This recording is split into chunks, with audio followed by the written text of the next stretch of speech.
Hello, this is Mr. Hefner, and I'd like to talk to you about using mini netbooks in our school. We are fortunate to have new wireless netbooks at Ryan Elementary School, and here are some things that we want to practice when we use our netbooks.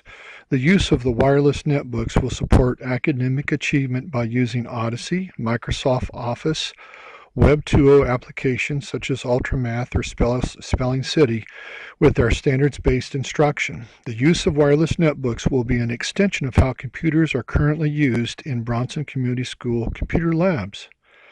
A review of AUP, or the Acceptable Use Policy, shall be completed by all students. At the beginning of the year, boys and girls, you sign an agreement, the acceptable use policy, to use our computers. Also, your parents signed it for you. The use of the internet is a privilege, not a right. The Board of Education internet connection is provided for educational purposes only.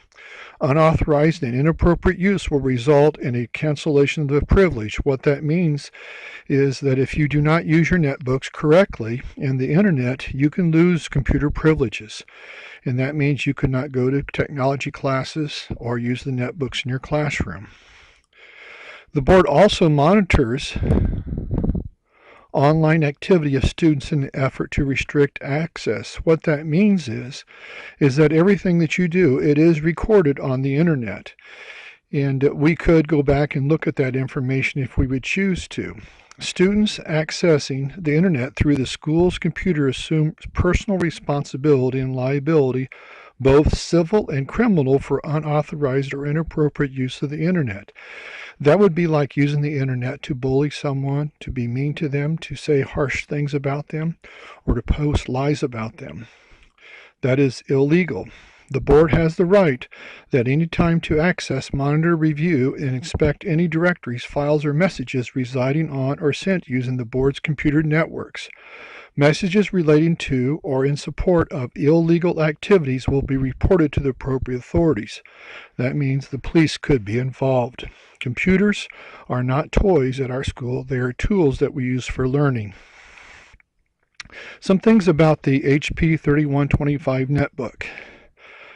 We have about 30 of these in our cart, and they can be used as a whole class, or maybe a teacher may bring in just a crate of them that has 10. And the computer actually uses Windows 8, but it'll appear like it's Windows 7 to us. Here's some of the different parts of the netbook. One thing to note is the webcam located right here is disabled. It does not work. There are other lights and indicators. How you power it up is right here. There's two buttons over here. One is stays lit, and that means the wireless is working. If you push that button and turn it off, then your wireless connectivity will not work. Also, there is a mute button that mutes the sound. There are two little speakers that are located on either side of the monitor. But if in using the sound, we will use earbuds. There is a touch display that you use to control the cursor, which is the arrow. And you can click on that and drag it with your finger. And if you double tap, that would be like double click and opening applications up. You can also use the click buttons here also, similar to what a mouse is. This is a learning process that you'll involve yourself in as you learn how to use the netbook correctly. There's a side view.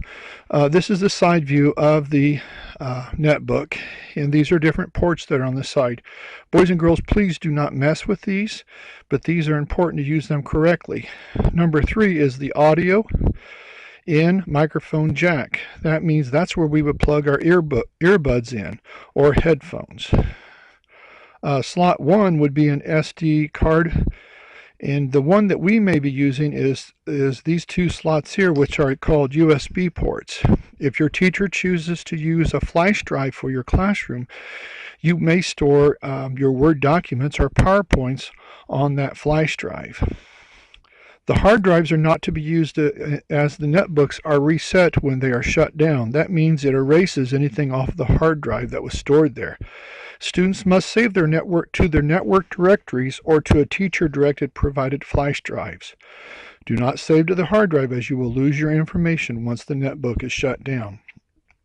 Odyssey and other Web 2 online applications may save your work as those applications use cloud technology, which is the internet servers. Here is a bottom view of the netbook. There are some little vents that are located off the side. We want to keep those. They should never be plugged because we want the netbooks to work appropriately. Some additional specs of the netbook are located on this slide. And then some information about the earbuds and headphones. Each classroom that decides to use the netbooks with the use of sound will have earbuds distributed to each student. The earbuds will be in a case and the student's name will be written on the plastic case. Earbuds should not be shared with different students. Your earbuds are the ones that you use. Students need to take care of their earbuds and make sure they store them appropriately. Viking crew with the netbooks. We are caring citizens, respectful, responsible. We expect excellence and we are working to win. If a student has trouble taking care of their pencil, how can they take care of a netbook? This is a good question. And so if you have trouble taking care of pencils, maybe the netbook is not for you. Your teacher will work with you on this. Students should always carry their netbooks with two hands. If a netbook is damaged, it must be reported immediately. If you notice your netbook is damaged or not working appropriately, it is your duty to report it immediately. If each student takes good care of their netbook, they will last for many years. If our school does a good job of taking care of these netbooks, our school may get more in the near future. Thank you.